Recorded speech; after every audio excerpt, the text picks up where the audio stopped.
Hello friends, welcome to BSK competitive Adda YouTube channel. Friends, ఈ వీడియోలో AP court ఎగ్జామినేషన్స్లో మనకి English లాంగ్వేజ్లో fill in the blanks అనేటువంటి topic నుండి 4 క్వశ్చన్స్ అయితే అడుగుతున్నారు. సో చాలా ఇంపార్టెంట్ టాపిక్ కాబట్టి కొన్ని మోడల్ టైప్ ఆఫ్ క్వశ్చన్స్ ఏ విధంగా వస్తాయనేది ఈ వీడియోలో చూద్దాము. వీడియో చూస్తున్నటువంటి వారు వీడియోని లైక్ చేసి ఛానల్ని సపోర్ట్ చేయండి. ఫస్ట్ టైం మన ఛానల్ని విజిట్ చేస్తే సబ్స్క్రైబ్ చేసుకొని బెల్ సింబల్ని యాక్టివేట్ చేసుకోండి. డీటెయిల్స్లోకి వెళ్లే ముందు మీరు ఏపీ కోర్టు ఉద్యోగాల్ని క్రాక్ చేసే విధంగా ఈ 4 కోర్సెస్ని మేము మీకు ఆఫర్ చేస్తున్నాము. ఇందులో మీరు మెగా కోర్స్ తీసుకుంటే మీకు అన్ని కోర్సెస్ కూడా ఇందులోనే ఉంటాయి. సపరేట్గా మీరు వేరొక కోర్సెస్ని తీసుకోవాల్సిన అవసరం లేదు. ఈ మెగా కోర్స్లో తెలుగు మీడియంలో క్లాసెస్ ఉంటాయి అన్ని సబ్జెక్ట్స్కి సంబంధించి. అలాగే 30,000 ప్లస్ బిట్స్ ఉన్నటువంటి పీడిఎఫ్ మెటీరియల్స్ ఉంటాయి. ఇంగ్లీష్ అండ్ తెలుగు మీడియంలో ఉంటాయి. అండ్ 30 ప్రీవియస్ పేపర్స్ ఉంటాయి. అలాగే ఇంగ్లీష్ మెగా టెస్ట్ సిరీస్ ఉంటుంది. అలాగే 15 మాక్ టెస్ట్ పేపర్స్కి సంబంధించినటువంటి మాక్ టెస్ట్ కూడా ఇందులోనే యాడ్ చేయడం జరిగింది. సో ఈ ఒక్క కోర్స్ తీసుకుంటే చాలు, ఇవి మీరు తీసుకోవాల్సినటువంటి అవసరం లేదు మీకు సపరేట్గా కావాలి అనుకుంటే పీడిఎఫ్ కోర్స్ మీరు సపరేట్గా తీసుకోవచ్చు. ఇంగ్లీష్ అండ్ తెలుగు మీడియంలో మీకు పీడిఎఫ్ కోర్సెస్ ఉంటాయి. 30,000 ప్లస్ బిట్స్ అయితే ఉంటాయి. కరెంట్ అఫైర్స్ అండ్ స్టాటిక్ జీకేకి సంబంధించిన పీడిఎఫ్ మెటీరియల్స్ కూడా ఇందులోనే ఉంటాయి. అలాగే మాక్ టెస్ట్లు కూడా ఎవ్రీ 2 to 3 డేస్కి ఒక మాక్ టెస్ట్ అయితే యాడ్ చేయడం జరుగుతుంది. ఆల్రెడీ కొన్ని మాక్ టెస్ట్లు అయితే ఇందులో యాడ్ చేశాము. సో మీరు ఖచ్చితంగా ఈ మాక్ టెస్ట్లు అనేవి ఎగ్జామ్ వచ్చే టైం నాటికి అవి చేసుకోవాలన్నమాట. తర్వాత ఇంగ్లీష్ మెగా టెస్ట్ సిరీస్ కూడా మేము మీకు లాంచ్ చేయడం జరిగింది. టాపిక్ వైజ్గా 4,000 ప్లస్ బిట్స్తో ఇంగ్లీష్ మెగా టెస్ట్ సిరీస్ అయితే ఉంది. 99 రూపీస్కి పొందవచ్చు. సో డిస్క్రిప్షన్లో ఉన్నటువంటి బిఎస్కే జాబ్స్ అనేటువంటి యాప్ని డౌన్లోడ్ చేసుకొని ఈ కోర్సెస్ అయితే తీసుకోండి. యాప్ హోమ్ పేజ్లో మీకు mega course and PDF course వచ్చేసి ఏపీపీఎస్సీ అనేటువంటి బాక్స్లో ఉంటాయి. అదే మీరు mock test and English test series అయితే ఇక్కడ టెస్ట్ సిరీస్ అనేటువంటి బాక్స్లో ఉంటాయి. సో కాబట్టి ప్రతి ఒక్కరు డిస్క్రిప్షన్లో ఉన్నటువంటి యాప్ని డౌన్లోడ్ చేసుకొని కోర్సెస్ అయితే ఇమీడియట్గా తీసుకోండి. ఫిల్ ఇన్ ద బ్లాంక్స్ నుంచి మనకి మ్యాక్సిమం సింగిల్ ఫిల్లర్సే అడుగుతారండి. అంటే ఒకే బ్లాంక్ ఉంటుందన్నమాట. 2 బ్లాంక్స్ ఉన్నటువంటి క్వశ్చన్స్ అయితే మ్యాక్సిమం మనకి కోర్ట్ ఎగ్జామ్స్లో రావు. అవి డిగ్రీ జాబ్స్ అయినా ఇంటర్ బేస్డ్ జాబ్స్ అయినా కూడా సింపుల్గానే ఉంటాయి. సో మీరు 4 మార్క్స్ ఈజీగా తెచ్చుకోవచ్చు. మీరు ఈ ఫిల్ ఇన్ ద బ్లాంక్స్ని అటెంప్ట్ చేయాలి అంటే టెన్సెస్ నేర్చుకోవాలి. ఆ తర్వాత మీరు ప్రిపోజిషన్స్ నేర్చుకోవాలి. Okay, so basic grammar skills కనుక మీరు నేర్చుకుంటే ఈ ఫిల్ ఇన్ ద బ్లాంక్స్ని మీరు ఈజీగా అటెంప్ట్ చేయగలుగుతారు. సో ఇంగ్లీష్లో 40కి 40 మార్క్స్ తెచ్చుకోవడానికి మీరు ట్రై చేయండి. నేను ఫస్ట్ నుంచి చెప్తుంది అదే. ఇందులో మీకు ఫిల్ ఇన్ ద బ్లాంక్స్ నుంచే 4 క్వశ్చన్స్ వస్తాయి. సో ఫస్ట్ క్వశ్చన్ చూసుకుంటే all jobs are respectable dash of their nature అని చెప్పేసి ఇచ్చారు. సో ఫస్ట్ మీరు ఇచ్చినటువంటి క్వశ్చన్ని అర్థం చేసుకోవాలి. అది ప్రజెంట్ టెన్స్లో ఉందా, పాస్ట్లో ఉందా, ఫ్యూచర్లో ఉందా అనేది చూసుకోవాలి. అండ్ ఆ క్వశ్చన్ యొక్క మీనింగ్ని బట్టి ఇచ్చినటువంటి ఆప్షన్స్లో ఏది కరెక్ట్గా ఫిట్ అవుతుంది అనేది మీరు ఆన్సర్ చేయాల్సి ఉంటుంది. సో ఇక్కడ చూడండి, all jobs are respectable dash of their nature అని చెప్పేసి ఇచ్చారు.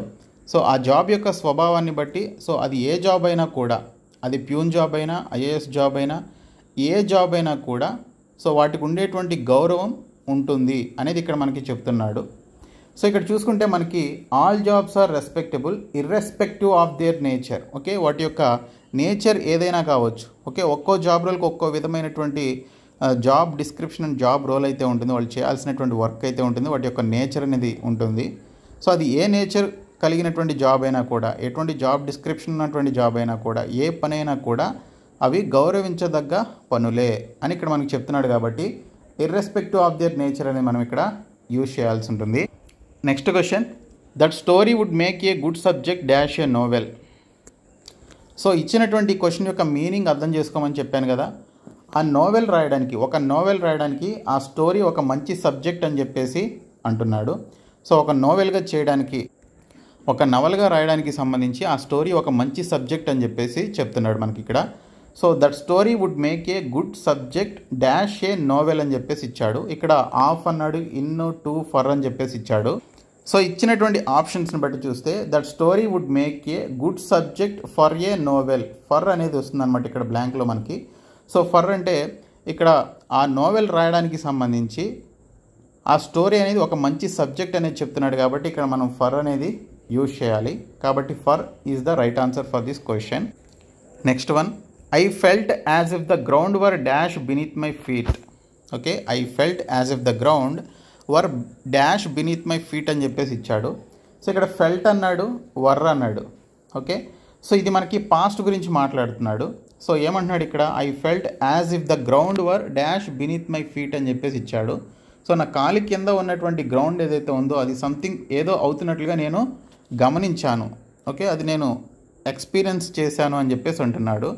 సో మన కాలి కింద ఉన్నటువంటి భూమి షేక్ అయినప్పుడు లేదా అది కొంచెం మూవ్ అయినప్పుడు మనకి సంథింగ్ ఏదో జరుగుతుంది మన కాలు కింద అనేది మనకు ఒక సెన్సరీ ఉంటుంది కాబట్టి మనకి తెలుస్తుంది అనమాట. సో అదే మనకి ఇక్కడ చెప్తున్నాడు. సో మన కాలి కింద ఉన్నటువంటి నేల స్లిప్ అవుతుంది ఎక్కువసార్లు. ఓకే, మనం నడిచేటప్పుడు స్లిప్ అవుతూ ఉంటుంది. సో స్లిప్ అయినప్పుడు మనం పడతాం కదా. సో మనం నడిచేటప్పుడు మన కాలి కింద ఉన్నటువంటి నేల స్లిప్ అయితే అది కొంచెం స్లిప్పరీగా ఉంటే, కొంచెం జారే గుణాన్ని కలిగి ఉంటే మన కాలు జారుతుంది అనేటువంటి ఒక ఆలోచన మనకి వెంటనే వస్తుంది. సో అదే మనకి ఇక్కడ చెప్తున్నాడు. I felt if the ground were slipping beneath my feet. Okay, slipping beneath my feet అని చెప్పేసి ఇచ్చాడు. సో బీనీత్ అంటే కాలు కింద, బీనీత్ మై ఫీట్ అన్నాడు కాబట్టి కింద అనమాట. సో అది స్లిప్ అవుతున్నట్లుగా అనిపించింది నాకు అని చెప్పేసి అన్నాడు. సో కాబట్టి ఇక్కడ స్లిప్పింగ్ అనేది right answer. Next question, on my return from a long holiday I had to dash with a lot of work. Okay, so ఒక వ్యక్తి లాంగ్ హాలిడేకి వెళ్ళాడు. ఓకే, ఏదో వెకేషన్కి వెళ్ళాడు. వెళ్ళొచ్చిన తర్వాత అతను చేయాల్సిన వర్క్ ఎవరికైనా చాలా ఉంటుంది.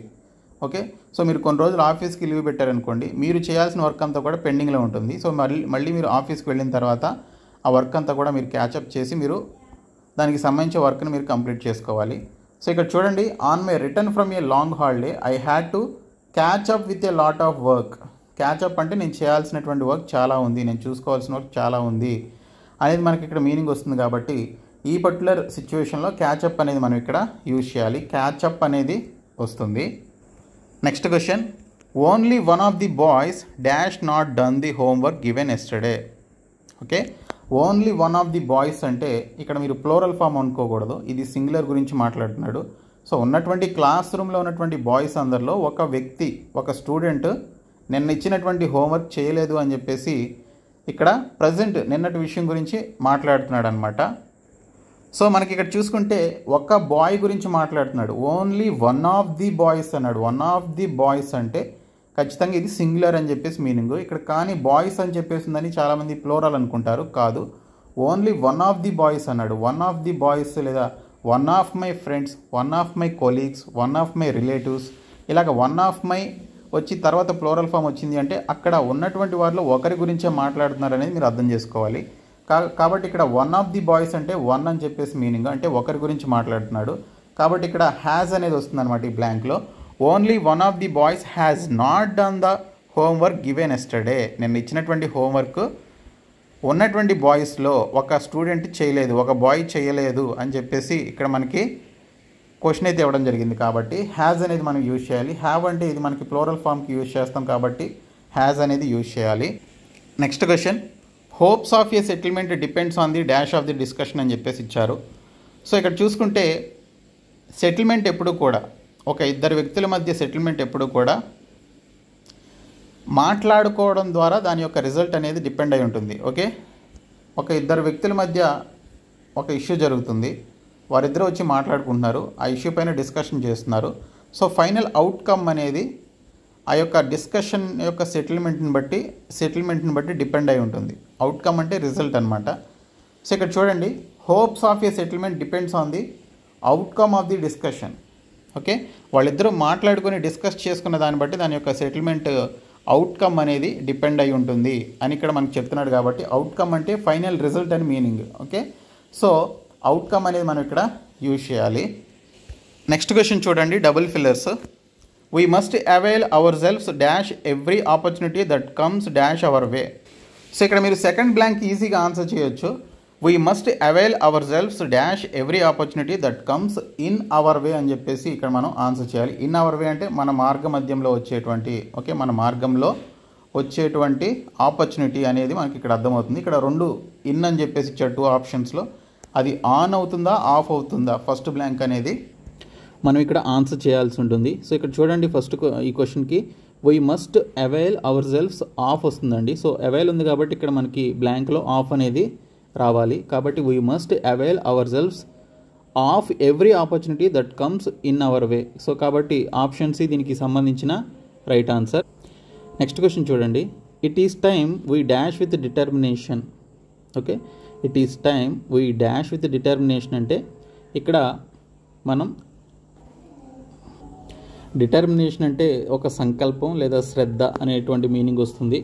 So it is time we acted with determination అనేది వస్తుందండి. యాక్టెడ్ అనేది వస్తుంది అనమాట ఇక్కడ. Okay, so it is time we acted with determination అనేది రైట్ ఆన్సర్.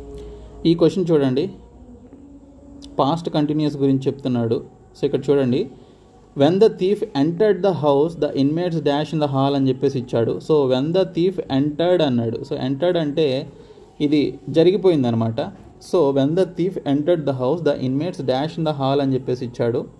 సో ఆ దొంగ ఇంట్లోకి వచ్చినప్పుడు ఆ హాల్లో ఉన్నటువంటి ఇన్మేట్స్ ఎవరైతే ఉన్నారో వారు నిద్రపోతున్నారు అనేది ఇక్కడ మనకి చెప్తున్నాడు. సో ఇక్కడ మనం వర్ స్లీపింగ్ అనేది యూజ్ చేయాలి. ఓకే, నిన్న జరిగినటువంటి విషయాన్ని ఇక్కడ మనకి కంటిన్యూ అవుతూ చెప్తున్నాడు కాబట్టి, so when the thief entered the house the inmates were sleeping in the hall అనేది మనం ఇక్కడ యూజ్ చేయాల్సి ఉంటుంది. కాబట్టి C right answer. Next question. So ఇక్కడ చూడండి, 700 men worked for 10 years to dash Borobudur temple in Java to its former glory. So పాత బంగ్లాని మనం మంచిగా చేస్తే ఇంగ్లీష్లో ఏమంటామండి, సింపుల్గా రీస్టోర్ అని చెప్పేసి అంటాం. సో ఇక్కడ చూడండి, 700 men worked for 10 years to Borobudur temple in Java to its former glory అన్నాడు. ఫార్మర్ అంటే గతంలో ఉన్నటువంటి యొక్క అవన్నీ తీసుకురావడం జరిగింది, గతంలో ఉన్నటువంటి దాని యొక్క ఒక అందాన్ని కానీ లేదా బ్యూటీని తీసుకురావడం జరిగింది అని చెప్పేసి ఇక్కడ చెప్తున్నాడు. 10 సంవత్సరాలు 700 మంది కష్టపడితే ఆ బొరోబుదూర్ టెంపుల్, జావాలో ఉన్నటువంటి బొరోబుదూర్ టెంపుల్ ఫార్మల్ గ్లోరీని తెచ్చుకుంది.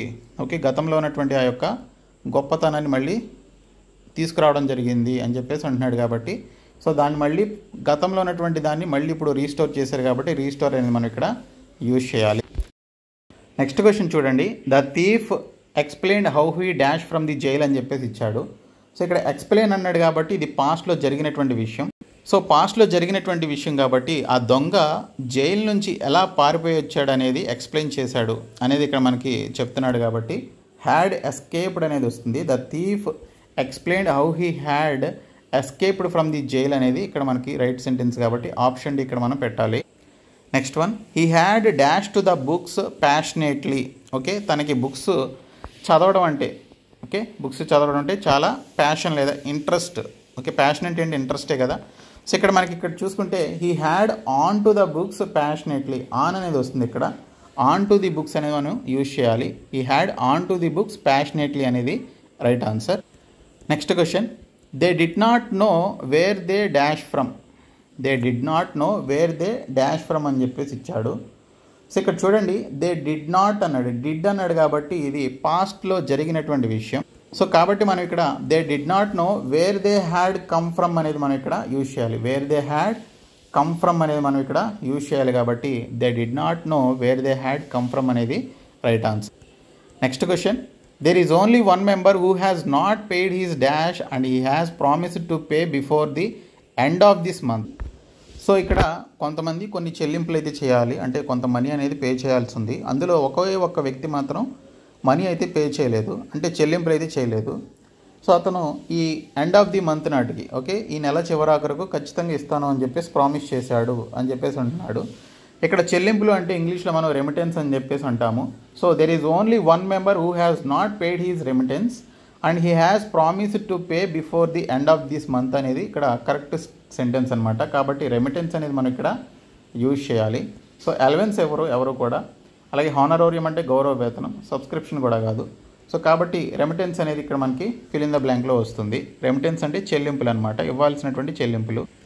Next question, he was an dash swimmer but was swept away by a strong అని చెప్పేసి ఇచ్చాడు.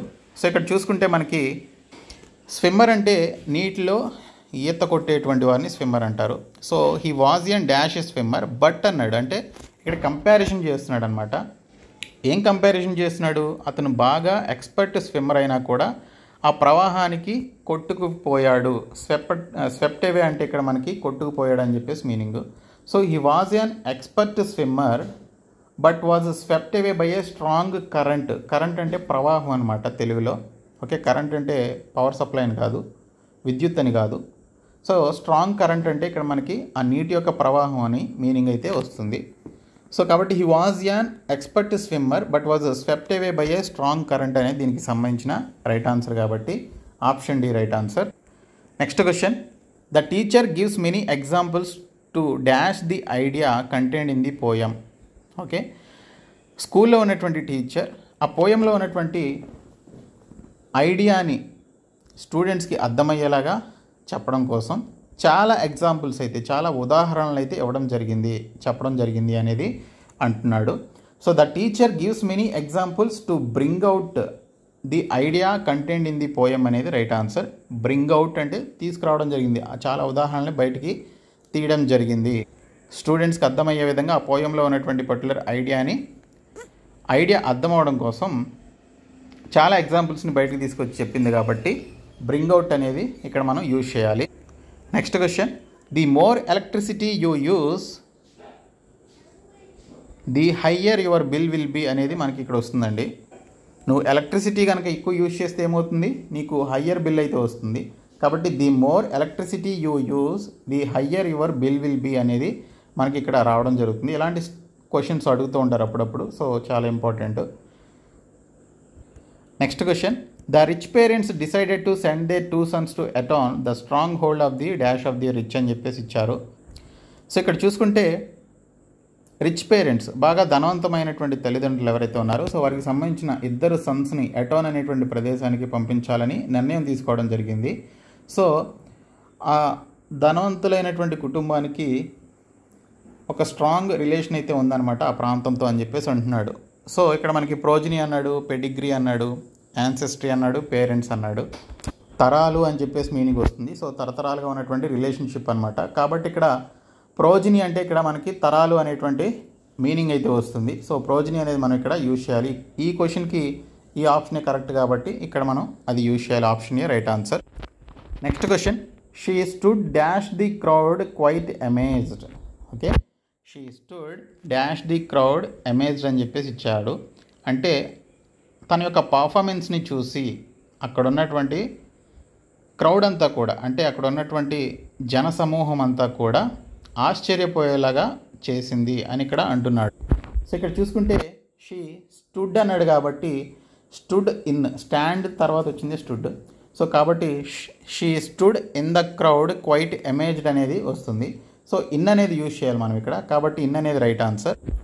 Next question, the magnificent dash temple was constructed by the Chinese అని చెప్పేసి ఇచ్చాడు. సో ఇక్కడ చూసుకుంటే the magnificent 8th century old, okay 8వ శతాబ్దానికి చెందినటువంటి ఒక టెంపుల్ని చైనా వాళ్ళు కన్స్ట్రక్ట్ చేశారని చెప్పేసి అంటున్నాడు. సో ఈ అద్భుతమైనటువంటి 8వ శతాబ్దానికి చెందినటువంటి ఈ యొక్క దేవాలయాన్ని చైనా వాళ్ళు నిర్మించడం జరిగింది. ఓకే, అయితే మనకి ఇక్కడ ఓల్డ్ 8 centuries అన్నాడు, ఇది కరెక్ట్ ఫార్మేషన్ కాదు. 8 centuries ఓల్డ్ అన్నాడు, ఇది కరెక్ట్ కాదు.